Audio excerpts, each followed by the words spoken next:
day of January for 2021. Are you in the what's the word? Are you in the groove for that yet? When I say that, I mean, are you at that point where it just comes easily when you say 2021? Because I got to tell you, I'm still struggling with it. This morning, because it's remember when you were in school and the teacher would pass things out and she'd be like, put your name and the date at the top of the page, whatever. I still have to do that work. I still have to sign things, and I still have to say this is put a date on things. I can't tell you how many times I've gone, look up and it's 2020 and have to go back and change it. But it is 2021. Good morning to you again. I'm Dan Gresham. This is my house. I'm inside my studio. It's a double studio. It's a broadcast studio, but it's also an art studio.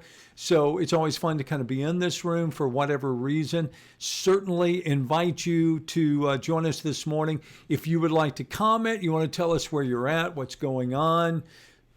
It's easy. It's just like any other Facebook post that you would make.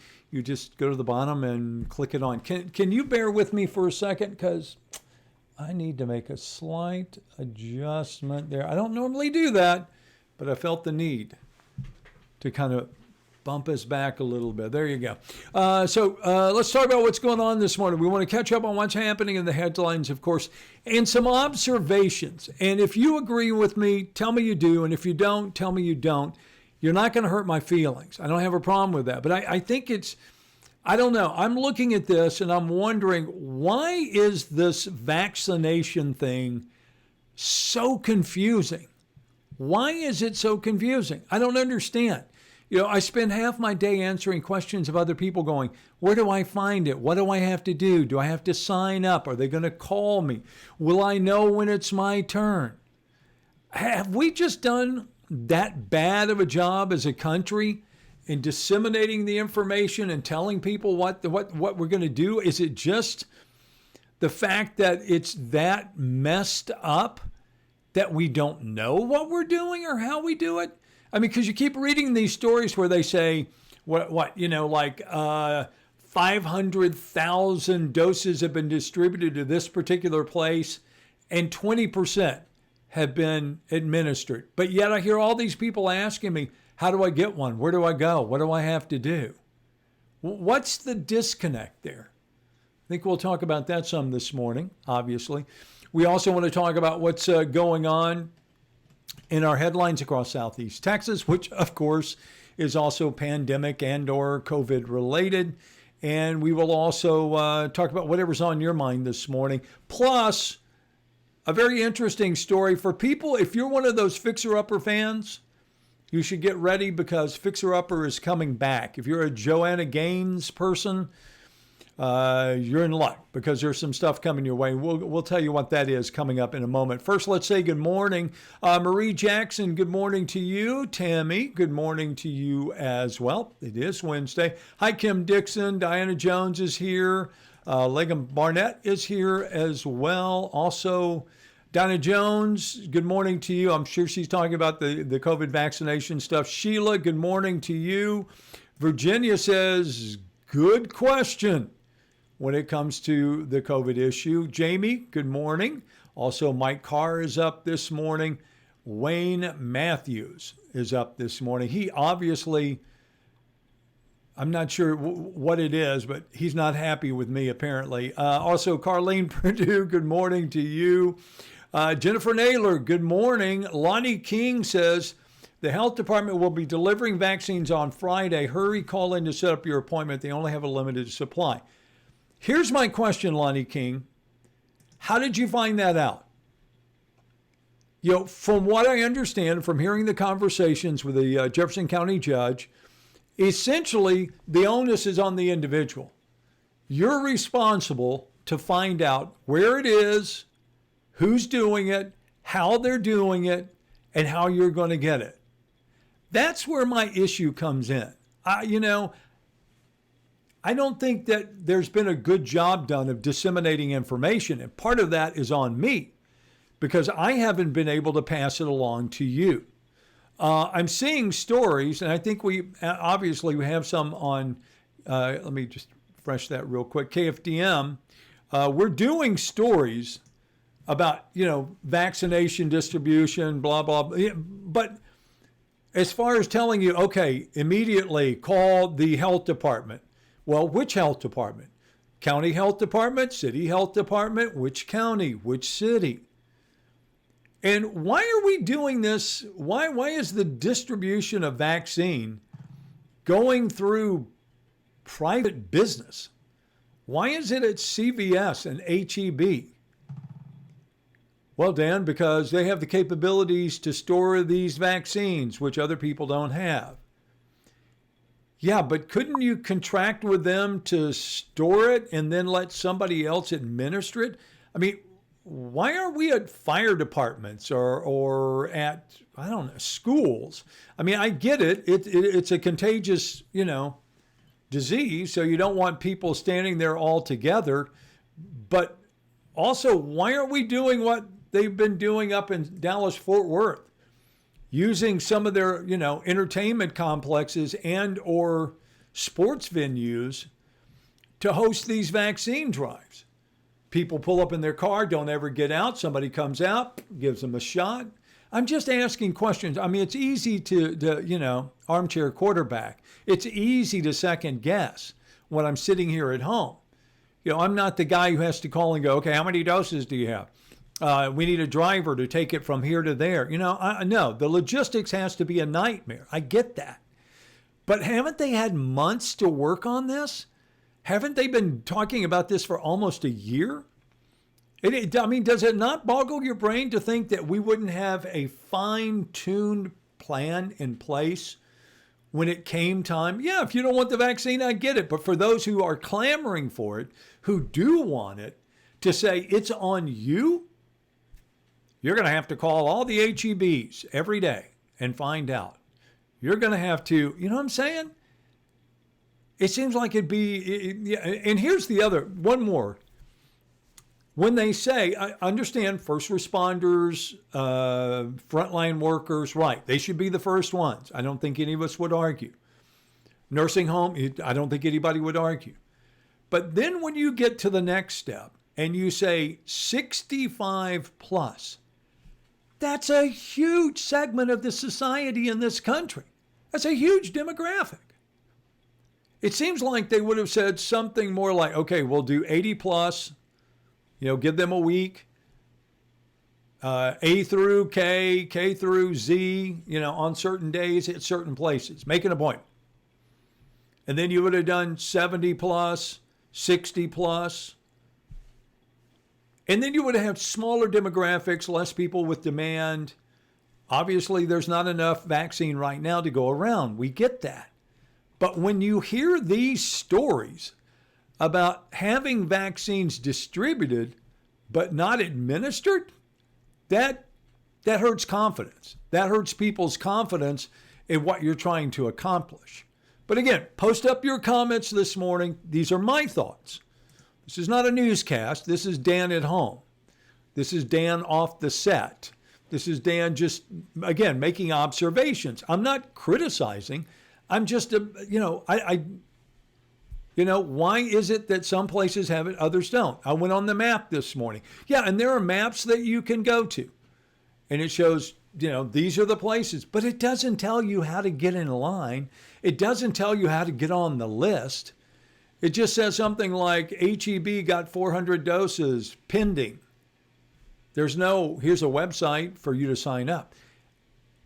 Again, early, yes. Confusing, absolutely.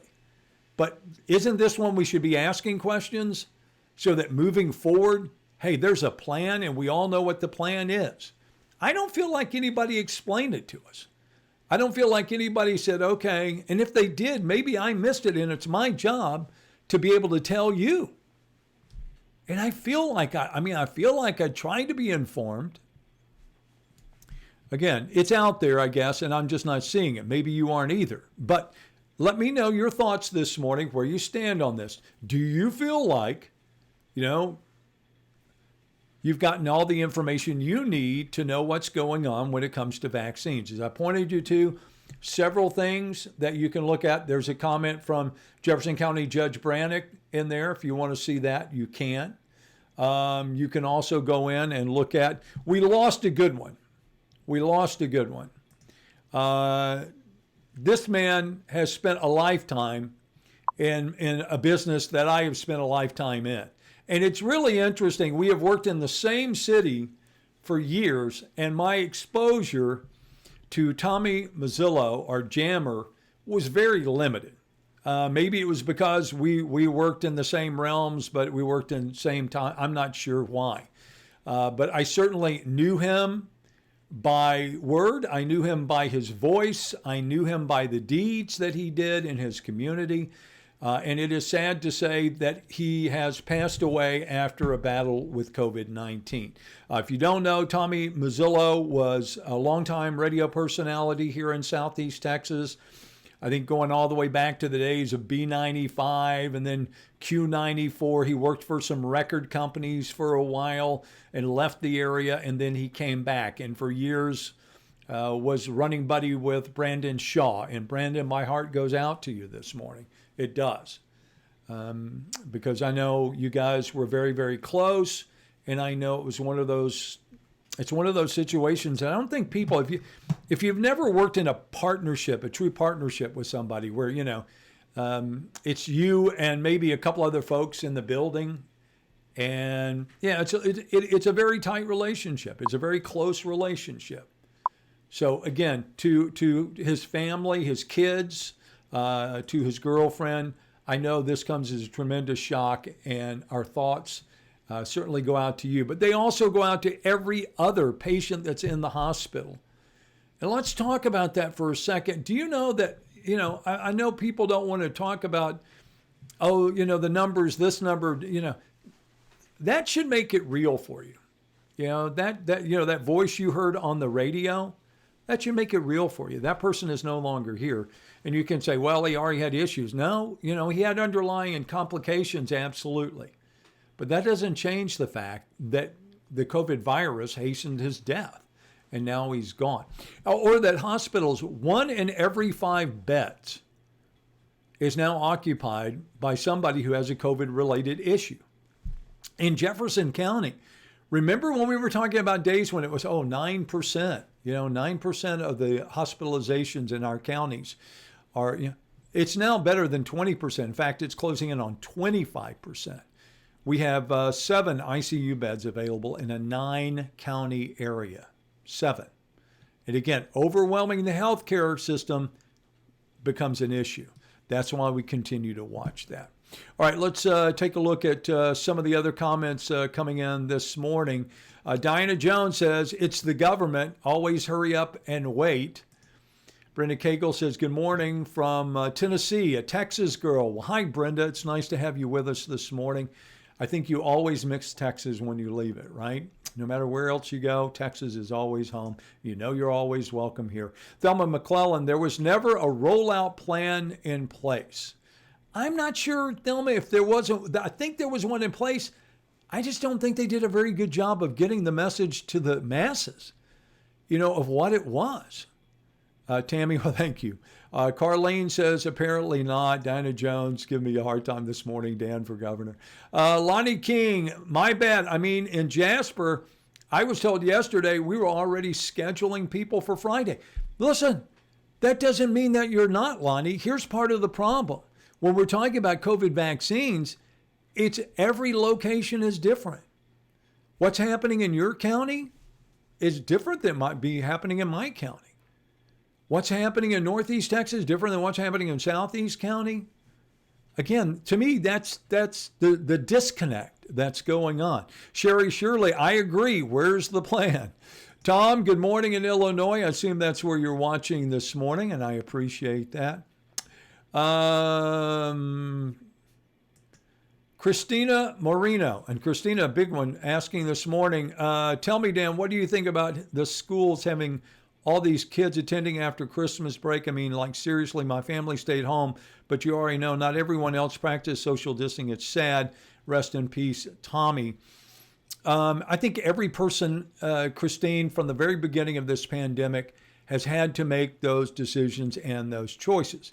A lot of school districts, options, right? You don't have to go face to face. You can do it in a remote case. My concern would be moving forward as we're starting to hear about all these variants now that have been, in England, 60% of the cases that they are now reporting that are lab confirmed cases of COVID-19 are from this new variant, 60%. And that's all happened since November.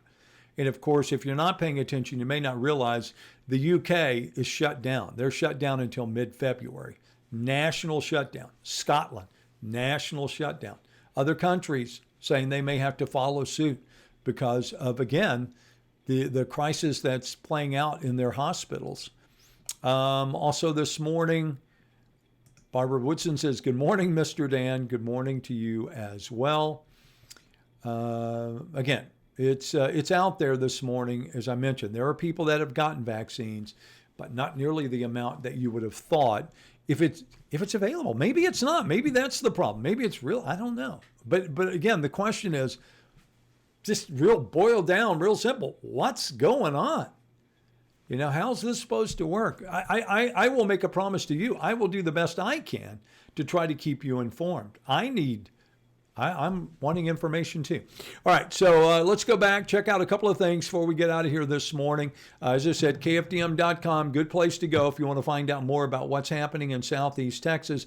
Also, a good story this morning about medical marijuana in the state of Texas. It's one of the most restrictive programs in the country. Will Texas ever, it's so weird to me that, medical marijuana, which has been proven in so many other states, why is it still an issue? Why is it still an issue? And do you think that recreational marijuana will ever be something that would be considered here in the state of Texas? This is 5 years after we legalized medical marijuana. It's still almost impossible to get for some people who really need it. Back to COVID news. Georgia, fifth state to report that more contagious virus. The variant that is so easy to catch. That's why people are concerned about it. All right. Again, I don't want to take up all your morning, but I did want to talk about, the vaccine and how you feel. And if you have questions, please take the time to post a comment and tell me what your concerns are. Tell me what your questions are. Tell me what you want to know. And I will do my best to try to get some answers for you. I don't know that I will be able to get them, but I will do the best I can. And again, I will make the promise that I will do my best to be as clear and concise and informational as possible about where the vaccine is, who can get it, where you can get it, how you can. I'll go do some more homework today and hopefully have some sites that you can go to and some places that you can go to. I do know this, HEB, it's been 6 days ago, said they were going to have a website where you could go and sign up. But I just went over there and I could not find any place. I will tell you this, Christus Hospital has on their website, you can step through the whole thing. And if you qualify, it says, would you like to make an appointment to get your vaccination? You say yes, it posts a date. You're supposed to select a date. The problem is you cannot click on any of those dates. Now, fine, but there's no explanation. It doesn't say at this time we no longer have any doses available. Please try again. I mean, it's just kind of, I don't know. It's kind of vague. And I'm just wondering if it's so vague that it's going to put some people off, or that some people are going to become very frustrated. All right. So, again, do me a favor, if you don't mind, hit me with a like this morning. I would appreciate that because it's something that I can take and just kind of proves to me that you want to continue seeing the updates. And also, we will be back bright and early tomorrow morning over on KFDM TV and KB TV. Also, we don't forget tonight, Lamar women at home. They will be playing Nichols at the Montaigne Center. And if you want to see the game, you can catch it on ESPN Plus. How do I know that? Because I will be doing the game on ESPN. So I'll be out and about tonight taking care of that. But it won't stop me from seeing you bright and early tomorrow morning. And we'll plan on meeting back here as well. All right, go out and make it a terrific day. Check on somebody today. Make sure everything's going good. It doesn't take much to reach out and a random act of kindness. And again, remember those who maybe are struggling getting into 2021. Talk to them. Make sure they're doing okay as well. All right, we will see you tomorrow. Have yourself a terrific day and be safe.